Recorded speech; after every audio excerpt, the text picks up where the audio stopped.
I want to welcome everybody. This is the first conversation in the Mashpee Clean Waters series that we've started. And as you see tonight, our topic is nitrogen and why it's a problem and how it's a problem. I want to introduce our guests tonight. We have two critical programs that are represented here. The first is the National Estuarine Research Program, and to speak with us about that and share her knowledge is Tana Marie Surgeon-Rogers, the director. And then we're going to talk about the Mashpee Water Testing Partnership and all that has entailed over a decade, but it really represents the culmination of decades of work by many people on many sides. And so I wanted to make sure that we recognized Brian Howes is going to represents UMass Dartmouth. He's going to present the data from the testing program, but we've also invited Chucky Green from the Mashpee Wampanoag tribe, Don McDonald, who's Commissioner of Mashpee Waterways, and I believe Rick York from the Director of Natural Resources from the town of Mashpee is also going to be joining us, all to contribute and help us with the conversation. So we're going to go kind of in reverse order, and Brian, I'll let you start. And if you want to introduce Don, I know Don has to run to another meeting. So Don, if you'd hit *6 and you just want to say hello to everybody. Don is on Mashpee Waterways and works on the water testing. Am I back unmuted, Mary? Yep, welcome. Okay. Well, just say hi to everybody and really appreciate everything everybody's doing here. Clearly, Mashpee has a problem. I'm here representing the Waterways Commission and work with a group of other volunteers who are all members of that organization as well. And it is the testing that we do is a combination of efforts between the tribe and the town and Brian's team at Dartmouth at UMass, and this couldn't happen obviously without Brian's team's effort involved in all of this for the testing. So that program's been ongoing under the direction at least of the Mashpee Waterways now for about 9 years, but there's more history behind that than 9 years. And I think Brian can also talk to that as well. It's front and center in most of it's on our agenda every single meeting. We are responsible for bringing this back to the Board of Selectmen in an advisory capacity only. So that's what we do.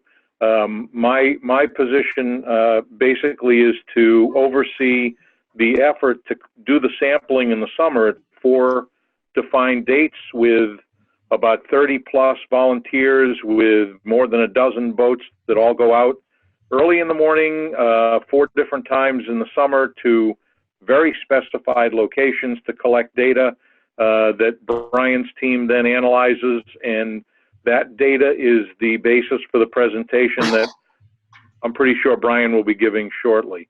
So that's really my input here as a member of the Mashpee Waterways Commission.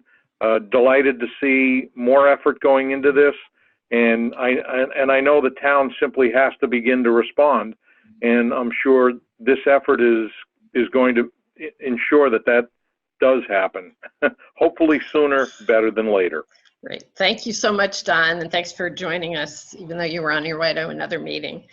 Exactly. Thank you. Yeah, take care. Let's just let you take it away, Brian, and share background on the testing program, if you could. Okay, as Don said, testing right now for the last decade has been really a partnership between the tribe and the town and the university.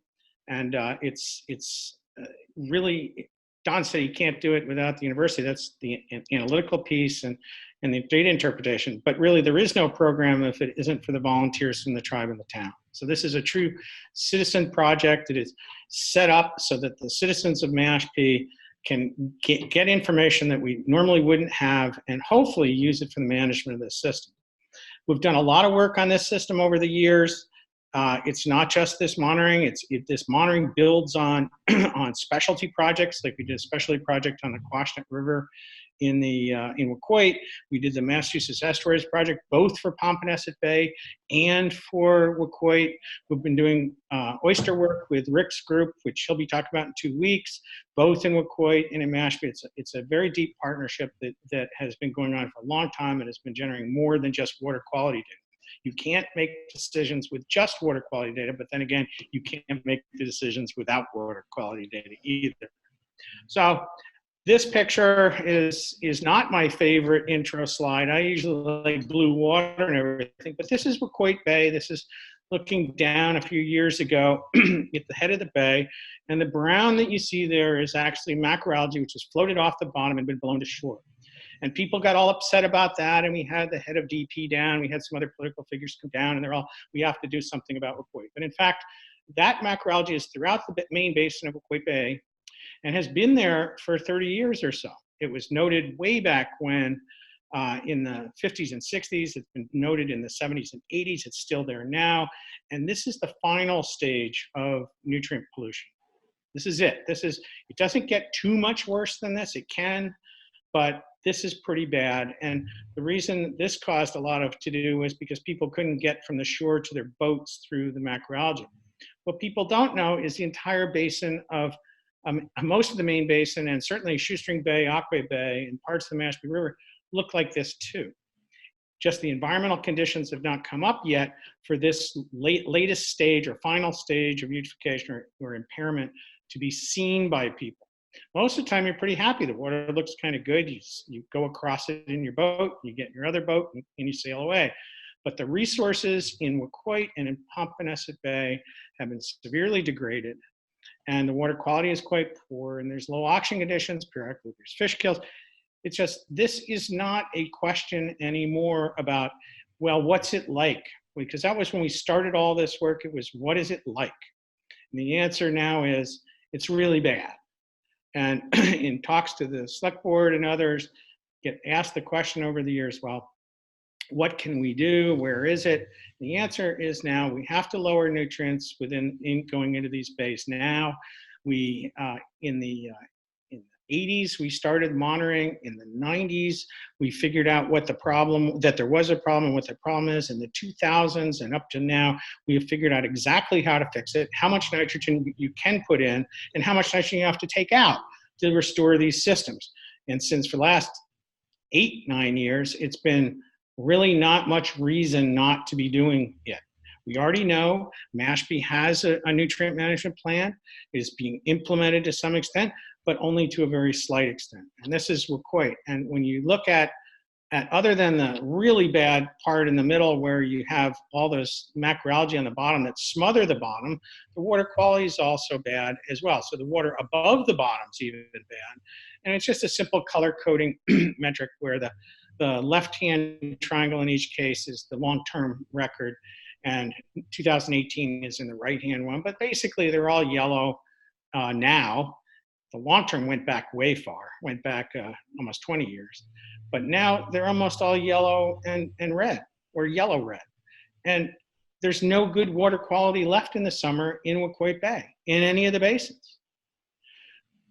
We can go to the next. Oh, and I should say one other thing. What you really see in all these systems is in the upper parts, like in Charles River and Eel River and in Quashnet River, that's where it's the reddest is the red there. And as you move down towards the inlets, it gets better. But as you notice, no longer is there any good water quality. Okay, next one, Gretchen. Or Mary, rather. Okay, Pompanesett's even worse. All of the Mashpee River is impaired. All of Shoestring Bay is impaired. Aquay Bay is impaired. Basically, again, This didn't look like this. In the old days, 20 years ago, there were some areas where there was still good water quality, mainly down near the spit and in the upper mid-basin and in the main bay, and now it is all impaired. There's no longer a debate about, can we wait? Is it going to get better? It's not going to get better. It was monitored to death, and it's not getting any better. It's getting worse. And it should get worse because the projections from the Massachusetts Established Project is that build out will slowly continue, more and more homes, but not in a super high breakneck rate, but more and more and more. So it's not going to reverse. It's just going to get worse and worse and worse. It's now time finally to do something about it. We have the MEP, we have under EPA and DP, under the Clean Water Act, we have a codified mission that we are supposed to do this now to fix it. We have a plan to fix it. Now it's really just gathering the will to do it. And it's going to take a long time. It will cost a lot of money, but stretched out over 30 years or 40 years even, it's an easily doable thing. Chatham has already started. Chatham has been laying sewers for a while now. Falmouth has started. Other towns are starting on this. Barnstable is starting on this. Mashpee used to be out in front, and we're not out in front anymore on the timeline.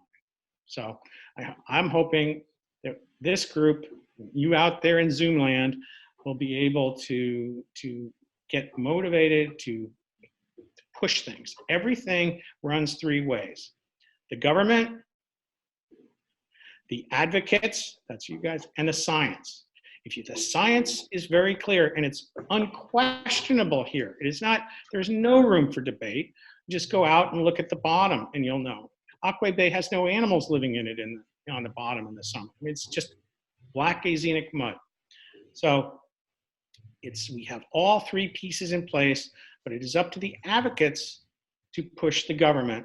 And it's up to the scientists to give the advocates the arrows to shoot. Maybe a bad pun in this case, but you will forgive me, I hope. So, okay. Thank you, Brian. That was a great introduction. So now we're going to turn to Tana Marie, and she's going to talk about what the implications are of this nitrogen, just so people understand a little more. Thank you so much, Mary, and I'm really excited to talk with the group tonight and be part of kind of spreading the word on what the problem is. You know, we've been here for 30 years as the reserve, and we've been doing education on this problem for just about as long. And as Brian said, there's been a lot of monitoring, a lot of work going on, but the problem persists, and it shows how difficult it is for solutions to be implemented and how important it is to get the word out. So many others are educated and can join forces together to get solutions implemented quickly, because the problem continues to get even more dire. And I'm going to use a couple slides tonight, just 2 or 3, but they're very old slides from a program called Cape Keepers that was implemented a long time ago, probably about 13 years ago. And the reason I chose this it was born out of an effort just like this one, to get the word out of the community, to educate about what is happening so that solutions can come forth and people can support paying for solutions. And I just thought it was good to use that old slide deck, because it shows how long this problem has been going on and how much we need to do it, still act on it. So we're talking about nitrogen, and where does the nitrogen come from? Let's step back. Nitrogen is a basic building element of life. It's in all our proteins, it's in our DNA, it's out there, it's a naturally occurring element. So why then are we casting it in this light as being a problem? What happens is that because we've had so much development, much more people moving in, nitrogen gets out in our waste, and it moves its way into the environment, and then it starts to cause a problem when there's too much. And I'm going to walk you through when it becomes a problem and why. For us here on Cape Cod, most of the nitrogen that ends up in our bays and is causing the problem that Brian just talked about comes from wastewater. It's not the only source, but it's the biggest source, roughly about 85% or so. Some comes from fertilizer, others come from, another portion comes from atmospheric deposition of nitrogen comes from burning of fossil fuels, but the largest contribution comes from our wastewater. And it travels from on-site septic systems, and pretty much maybe about 85% or so of the Cape has, in terms of homes and businesses, are on septic systems. And for people who might move from other places where there are large wastewater treatment plants around everywhere, they might not realize that these on-site septic systems are contributing this nitrogen through groundwater sources that ends up in the bay. I'm going to walk that through a little bit more. Next slide, please, Mary. So here's what happens, and I'm going to use a little animation to go through where the nitrogen comes from, how it ends up in the bays, and why it causes a problem. So consider this as a raindrop, right? A drop of rain. It's not really moving. Okay, here we go. Oh, there we go. Okay, so sort of, I clicked it a number of times. Okay, but I'm gonna say the raindrop walks down here, it comes down, falls on the ground, goes down to the groundwater, and then it gets taken up into homes through your well or through the town water system. It goes into your homes, people start using that water for just regular daily life. And then, you know, bathing, flushing the toilet, all of that, washing dishes, doing laundry. That raindrop then makes its way here into this orange box that represents our septic system. And after a while, you know, it becomes, it hangs out there, and pathogens, bacteria get removed from it, all of that, and then it moves into the leaching field in your backyard, probably.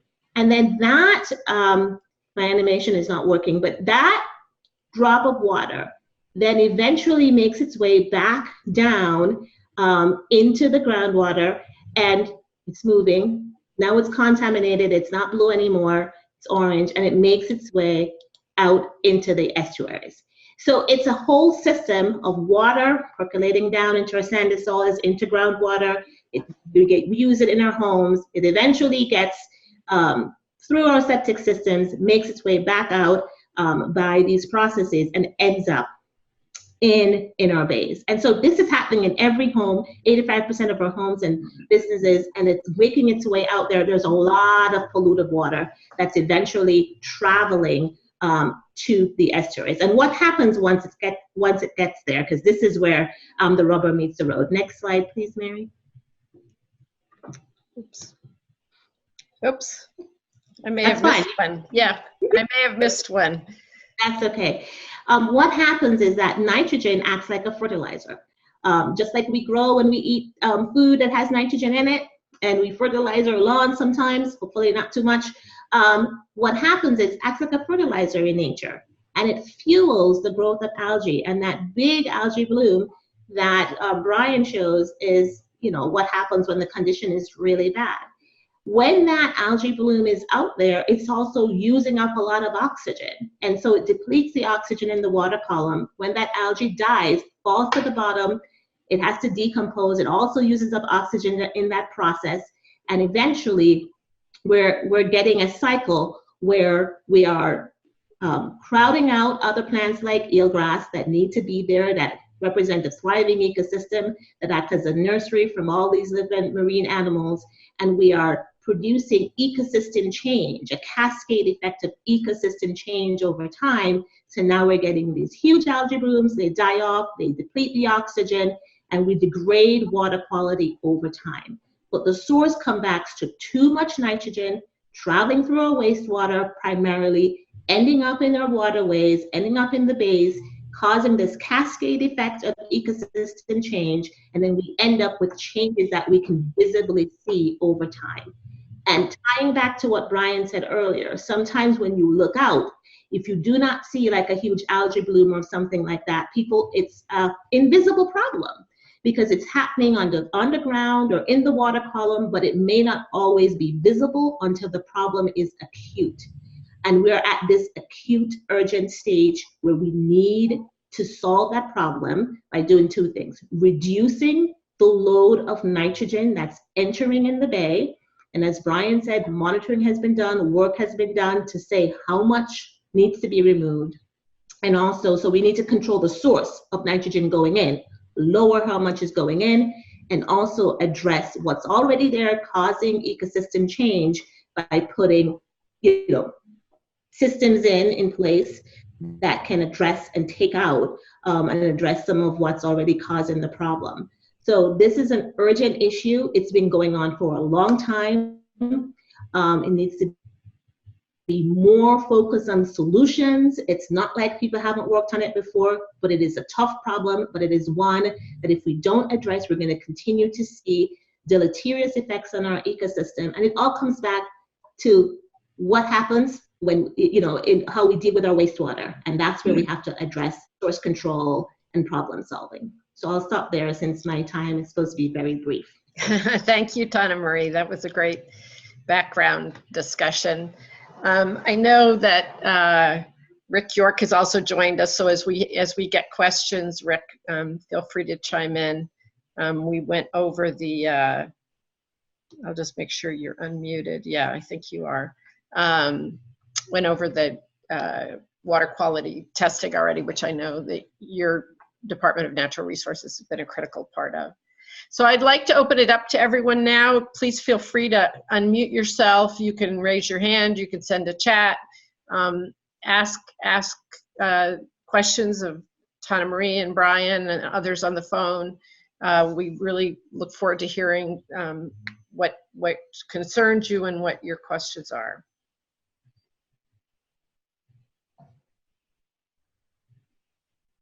I'll get things going. Harry, this is Eric. Okay, great. Hi, Eric. Welcome. Thank you, Brian and Tana Marie, very much for providing us with information from all your, sounds like many years of hard work on this already. I'm wondering what sort of, if we can get the town to start acting more and actually put some of these solutions into practice, when do you think we could expect to see an improvement in the water quality in our estuaries?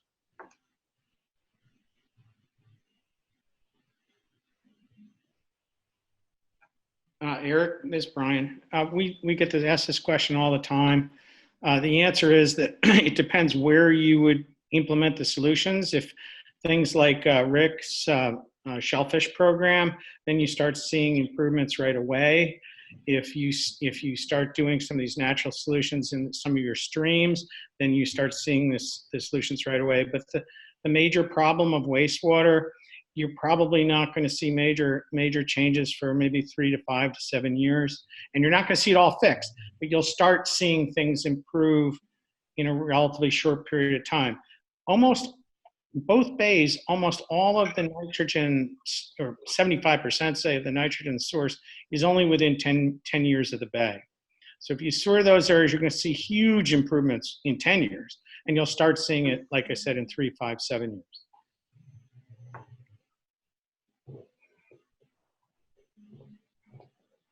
Mary, am I able to be visible?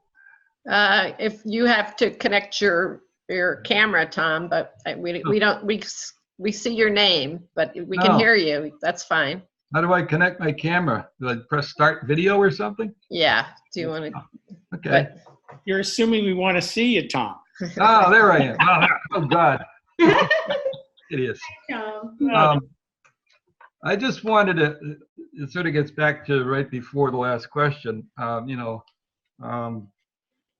ran across, I'm chairman of the Sewer Commission for 30 years, so I've been worrying about this for that much longer, and I got to town in 1984, but I ran across some documents. One of them is a agenda for the Mashpee River Advisory Committee meeting to be held on August 10th, 1976. We're talking about 43 years ago. We already recognized we had a problem, and some of the people in the town were trying to do something. It was about they were going to do a river study, data search and inventory, analysis, interpretation of data, alternatives for procedure, plan selection and formulation, and implementation of the plan.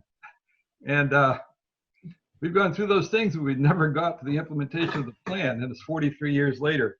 That was actually Dr. Kerfoot that they're going to be using for their studies back then. The next time we had an effort going on in town was the planning board in the late 80s did hire Bill Kerfoot, KV Associates, to figure out why we had a bacterial contamination problem in the Mashpee River and some of our other rivers that were closing in the shellfish. Well, in the process of him doing his studies, he came back and he said, well, you got a bacterial contamination problem, but you got a bigger problem. You've got a nitrogen contamination problem, particularly related to the Mashpee River. And so that's where we first ran into the word nitrogen really seriously in the late 80s. We almost got a sewage treatment plant done in 1990, but we had a recession and the three developers who were going to pay for it had to back out. That was going to be at the transfer station. Tom, can I? No, just a couple more. 1997, 1996, 97 was declared by the selectmen Mashpee's watershed year. And that's when we first met Brian House, where we had a committee that had multiple meetings with all the experts, including Brian. And that got people excited for a while, and that disappeared. And then you saw the Cape Keepers thing that Tana Marie did. That was a Cape-wide thing in the early 2000s. And now we're still back where we are now. It's not that people haven't been educated or efforts haven't been made to the public, because we keep doing it and people forget and keep doing it, people forget, have to keep doing it over and over again. But one of the questions I had for Brian was, we actually hired you in 1997 to start doing sampling in the bay. So when I heard the 10 years, my reaction was, well, wait a second, now we get like 22 years worth of data, because those first 3 years you did actually is what got us qualified for the MEP project, because we had the data in hand. So a little comment from you on that. What is it that we've done in the last 10 everything that went beforehand? About 10 years ago, we got approached after the Estuaries project, and I would recommend that people, as you move through this, that you get some copies of the Massachusetts Estuary Project report on these two bays, because that's the really the high-end analysis and modeling that sets the threshold of how much nitrogen the bays can tolerate or not. That, and I would say, Tom, and I'll get to your 22-year thing, but the real thing was, in some ways, it's good that we didn't do it back in the 97, 2000, because we only had the real tools to really pinpoint exactly what we have to remove and do. And the wastewater plan that your team developed over those many years, 10, 15 years intensively, really, with GHD, and before that was some other firm, but it was GHD in the end, that really used those tools and came up with what I think is a much better plan than anybody could have put together in the 80s, okay? Because people just didn't know enough, all right? And I won't get in that. As to the year thing, about a decade ago or so, we were approached to say, okay, we're done with the Mass Estuaries project. We have our thresholds, we have our report. What do we have to do now to really keep track of this? We've been issued with a compliance, from EPA and from DEP. We have to restore the system. What can we do to track that? And so we set up a new and improved monitoring program where it was really tightened up, focused, went to Waterways Commission and to the tribe, and the quality of the data, the data collection, the percent success rates have been really second to none on the Cape. And that's the difference. It's not that the early data isn't any good. It was great. But now this new one is leaner, meaner, cheaper. So can we go back, please, Brian, to Eric's question? And could you explain it a little bit more, and Tana Marie as well, explain to people how cleanup happens? How does the nitrogen just go away after you stop putting it in there? What happens to the ecosystem? How does it heal itself? And I know that this has happened in other places like Boston Harbor, somewhat different circumstances, but how does the ecosystem heal itself? Well, the main thing is once you start nitrogen in the ground, and almost all the nitrogen that reaches these bays has part of its pathway through groundwater. It may go through groundwater all the way to the bay. It may go through groundwater to a stream and then to the bay. It flow, stream that flows to the bay. But once you stop putting it in, that water movement continues, and over time, the concentrations drop. Unless you have a major source like a huge wastewater treatment plume, like in West Falmouth Harbor or at Otis Air Force Base when they discontinued their plant, it's a septic tank. The new water coming in to recharge every year, every day, it's recharging and pushing to the bay. It'll flush it through, and that clean water will then push through to the bay, and that's how it flushes out. It's just a simple flushing mechanism. There's a little bit more to it, but that's basically it. Okay. Now, the critical piece is that for years and years and years, and this myth is still out there, and I helped promulgate it in the 80s, that, well, we've been putting stuff in the ground for 50 years, 100 out. But in fact, that was wrong. When we did with our work and some tracer studies and such, we found that in fact, that most of the groundwater that's contaminated in these bays, in the watershed, the contaminated groundwater, the source, the house, the septic system is within about 10 years travel time to the bay. So that's about 80%, 75, 80%. So it doesn't take long. If you remove that septic system by a sewer, say, then, or by an IA system, it doesn't matter what you do. You said it, you remove the source. So you remove the source, then it should flush through, and it should be pretty well flushed through in 10 years or so. It won't just stop, but it will be pretty good. Really so good. we have a number of questions in the chat, and there's also a vigorous conversation going on about alternative septic systems. Mm-hmm. But one question asks, is nitrogen the only culprit here? In the picture that's in front of you, nitrogen is the main culprit to that. In some systems, thank God not these, sometimes phosphorus can be a problem, but we're not looking at oil, PCBs, or other types of contaminants. And as Tana Marie said, nitrogen is fundamental to the growth and health of organisms. You put more nitrogen in, you get more of them. If you put less in, you get less of them. And so it is pretty much that kind of problem. But it doesn't mean it's the only problem we have in the universe. But I'll tell you right now, when you look at the picture, we really ought to fix this one first, and we'll worry about the other ones later. Yes, and Mary, if I could just add one key thing that I didn't have time to stress enough, but it's important for people to understand. So when we talk about what the septic systems are doing, the typical Title V system that's in pretty much, most homes and businesses is removing some nitrogen, but just not enough. So it's not removing enough. So these different solutions that are being addressed, we need to remove more. And that's where it becomes an issue of kind of figuring out ways to treat our wastewater to take out more of that nitrogen that already, because some people will say, okay, well, I have a Title V system, I'm getting it pumped, I'm doing all that I'm supposed to do, why is it still a problem? And that's just because a typical traditional septic system is not designed to take out that much nitrogen that needs to come out. And once it gets into the marine environment is very sensitive to higher concentrations of nitrogen. And so that whole fertilizer process and cascade effect that I talked about gets into motion.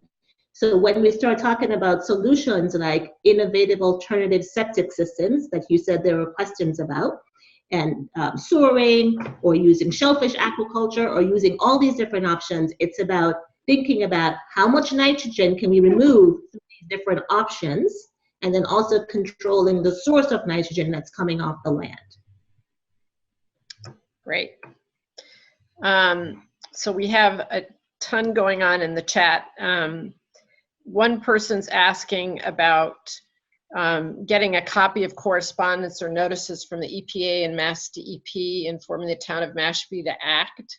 I think, and we're going to try to go into some of this later on in future programs, but I think the driving force, well, I should let you guys talk, is there's the 208 plan from the Cape Cod Commission, and I think that was approved by the EPA last year, if I'm not mistaken. Right, but the town's management plan that they put together, and Tommy, you should talk about this, is much more specific to Mashpee. The 208 plan tends to be more general. The real document that pushes this is under the Clean Water Act. EPA issues a thing called the Total Maximum Daily Load, or TMDL. It's not really important what it stands for, but it is a document, and it is that document that says you must remove this. And it doesn't tell you by when, but they tell you have to come up with a plan to do it. The town has already done that, and it's been approved, Yes, right? 2015. Yeah. Right. And that one supersedes. And just to tell everybody that Rosa Whiting shared a link to the full plan in the chat. So, and we'll share that. We've shared that with people also online. And we're going to be reviewing that plan in January. So, I hope that answers the question. Go ahead. Mary. Yes, Tom. I was just going to say, I thank Brian for making that distinction between the town plan and the regional to also have a lot of great background material on what the issue is, you know, what's going on all over the Cape. So it gives a whole regional view and puts Mashpee's issue in context. But it also has a ton of resources attached to that. So like we said, this has been a long ongoing issue. A lot of work has been done so people could accelerate their learning about it by going to the 208 plan, looking at all those issues. It explains all these IA systems and different types and what happened with the EPA and all of that. So you can just condense your reading, looking at that plan, and get a lot of information in one place. Eric? And to get to a lot of those documents, you can just go to mashpeewaters.com. That'll take you to all of the town documents and the MEP reports and all the rest, although somehow the MEP reports have disappeared from the state website that's linked to. So I'm going to find a way to get them back on there. Brian, I've been seeing a lot of comments on the chat here about IA systems. Mm-hmm. And you know that one of the runs of the MEP models we had to do was to take Papaneset Bay in the watershed and put every single house in the watershed on an IA system. And what were the results? It wasn't sufficient to reach the threshold to restore the system. No, we actually increased the nitrogen coming in because of growth in the town. There's just too many houses right now, though, as well. I mean, it's just, they only remove, there are very few that are efficient. The best one is very expensive and people are opting out of it. But there's still new ones coming. I haven't given up on IAs. We've been dealing with that for the last 30 years as well. And but right now, there's very few that are ready for prime time. Does anybody want to ask any follow-ups to that? There's been a lot of discussion about that here. Yeah, I can't see that. Yeah, we can't see the chat. Yeah, if you click, there's an orange at the bottom, you'll see the chat. You put your cursor in the bottom, you can see it. Okay, thank you. One question I want to ask that I've heard a lot of people ask and discuss over time is, you know, why shouldn't we just dredge out, for example, the Mashpee River or some of these, you know, most impaired areas? Why wouldn't that solve the problem? The problem with dredging is that the sediments that are there that are kicking out nitrogen every summer, recycling it, are just reflecting of the nitrogen that's in the river that falls to the bottom and then is recycled. That's recycled nitrogen, it's not new nitrogen. So it comes out of the sediments. If you stop putting it in the river, it'll stop going into the sediments and recycling will slow down. If you dredge it out, within 3 years to 5 years, you'll be right back to where you are now. So you can spend a lot of money to dredge it out. That will have a short-term effect. Like I said, 3 to 5 years, probably 3. But then in 3 years, you're going to be right back where you are now. You will have deeper water, though. So if you want deeper water, that's fine. But if you have deeper water, then the system becomes less well flushed and it becomes more sensitive to nitrogen load. This one chat, these are pretty good. I would like to know that it says, have there been any sewer system studies? We know a lot about sewers. The town's plan is about some sewers and some not, some soft solutions. I mean, sewers, we know that sewers work, and we know right now, town of Edgartown is knocking nitrogen in their discharge to 3 milligrams per liter, and it comes in at about, 40, 50 sometimes. So it's removing at least 95% of the nitrogen, and that's been consistent. We have treatment plants all over Massachusetts. We have data is submitted by every treatment plant in the state to DEP every month.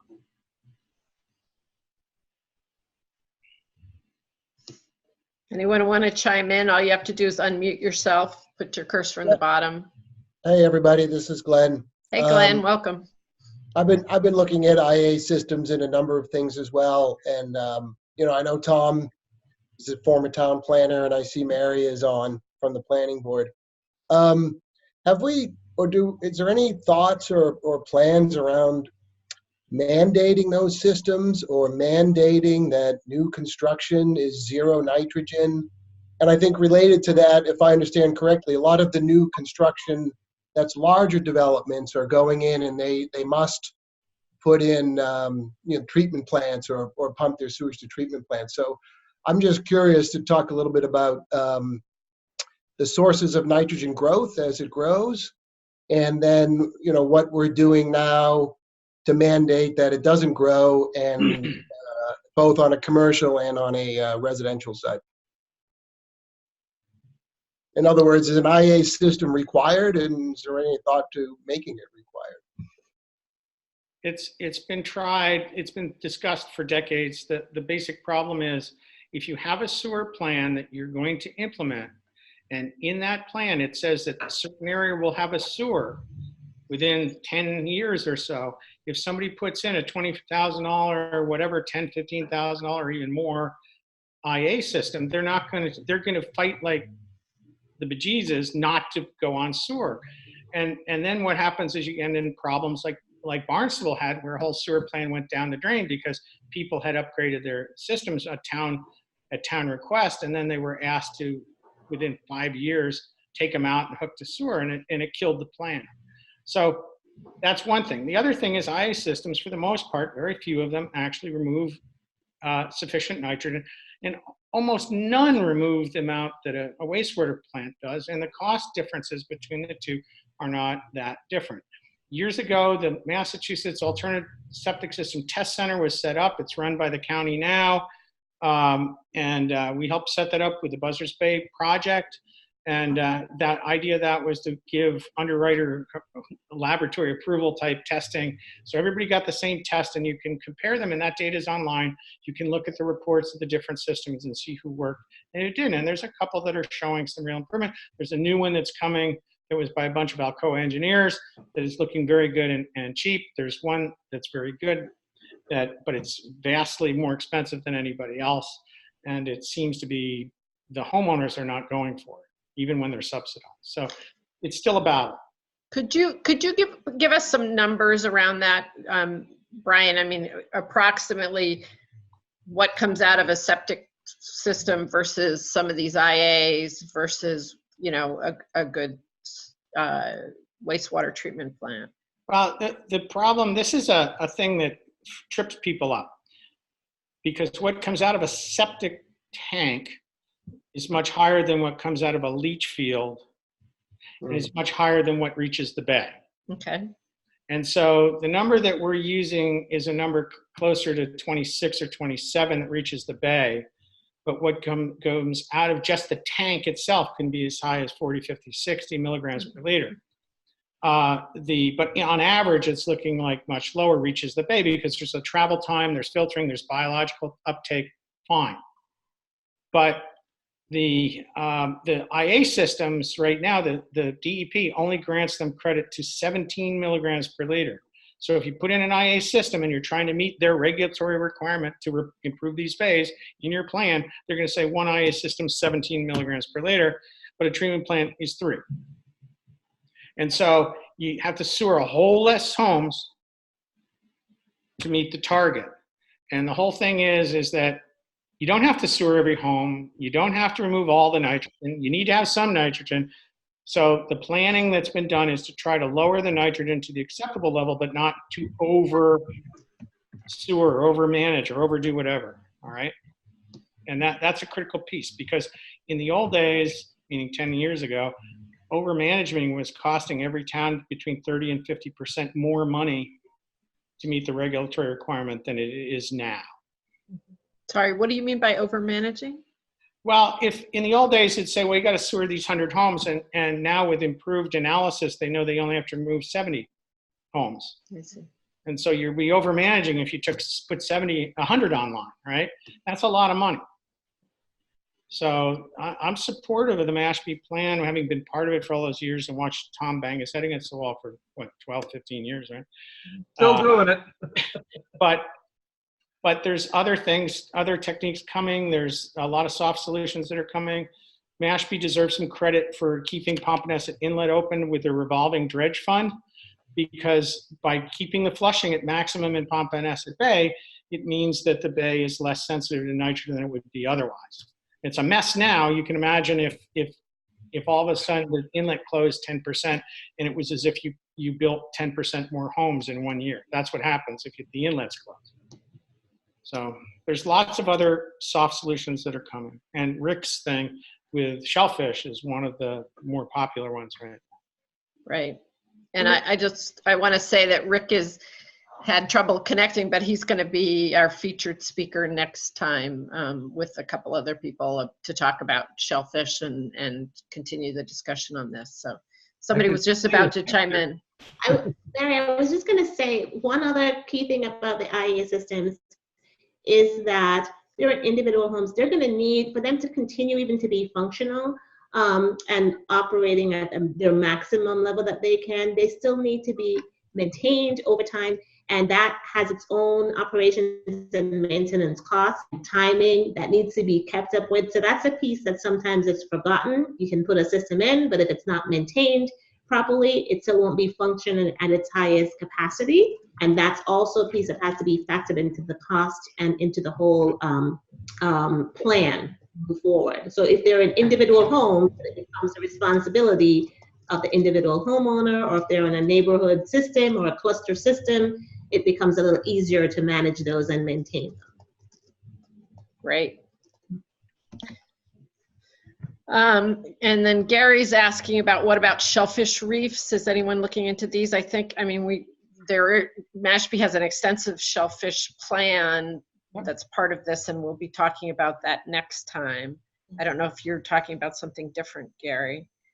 The answer is yes. Okay. Tune in for Rick next 2 weeks.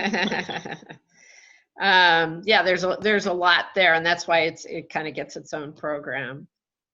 I have a quick question. This is Gretchen speaking. Sure. Hi, Gretchen. How are you? I'm on the Mashpee River, and my question is this. We have been building up the spit for years. What if there were a second break through the spit and more water flowed? Would that help to wash out the bay and the rivers? Right now, all the hydrodynamic work that's been done, which has been a ton, says that the inlet is operating efficiently, meaning that the amount of water, you're not going to get any more water in and out of that inlet on a tide if it's the size it is, or if you double it. It's just not going to be any more, because the way to look at it is the water that comes on one side of the spit is this equal height as the water on the bay at high tide. So all the water that can get in inlet. Now, if we could make Vineyard Sound have a higher tide, then we could do it. Yeah. Right. It's Rick York. Can you guys hear me? Yeah. Hi, Yes. Rick. Hi, Rick. I'm holding down 3 buttons just to get the sound here. But the other thing is that the Army Corps of Engineers did a study, and if you have a second opening to the spit, the velocity decreases and the channels fill in and you get less flushing. So we want to maintain a single spit. Interesting. Thanks for the feedback. That's good to know.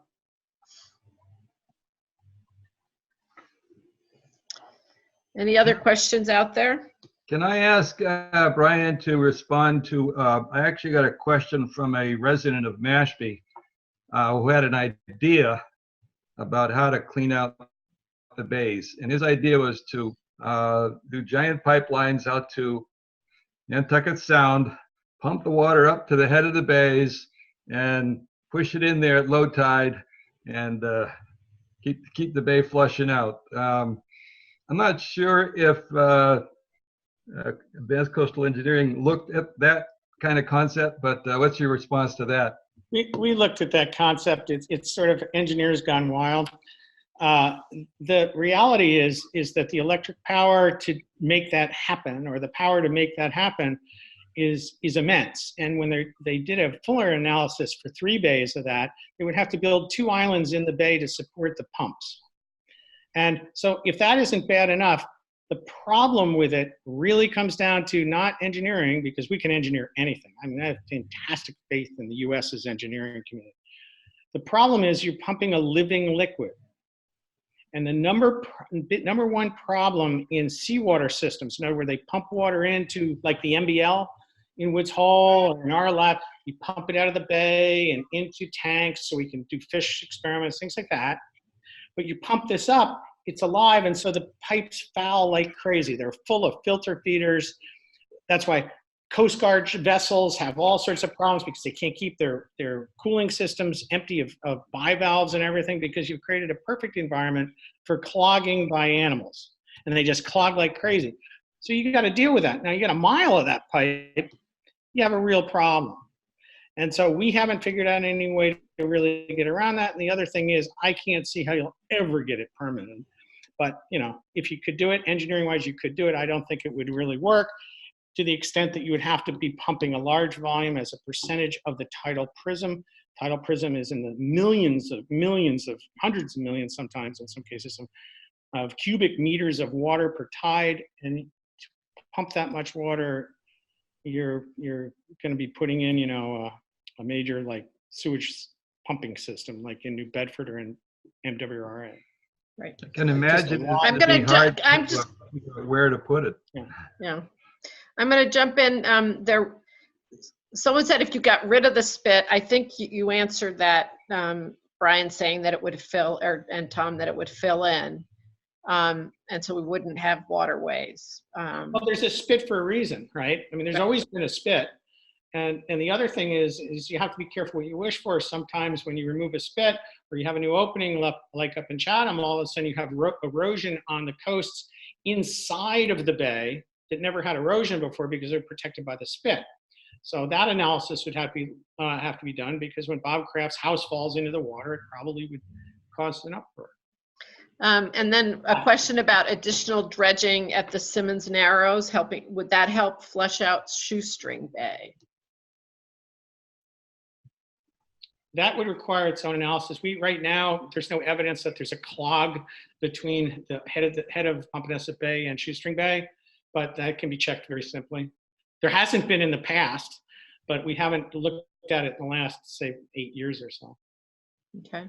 Mary, I think maybe one small but important point to be emphasized here is that the plan that has been developed for Mashpee has gone through a ton of review and development and looking at different alternatives, and kind of weighing those and comparing what would be feasible, the cost options, you know, how much of the nitrogen load would be removed by different options. So I think it's good to kind of stress that with all the years of planning and, you know, looking at the problem, it doesn't mean that it's a perfect plan, that it's not going to be adaptive for the future, but it does mean that a lot of these options have been squared off and kind of evaluated in terms of what portion of the problem they could help to contribute to helping to solve.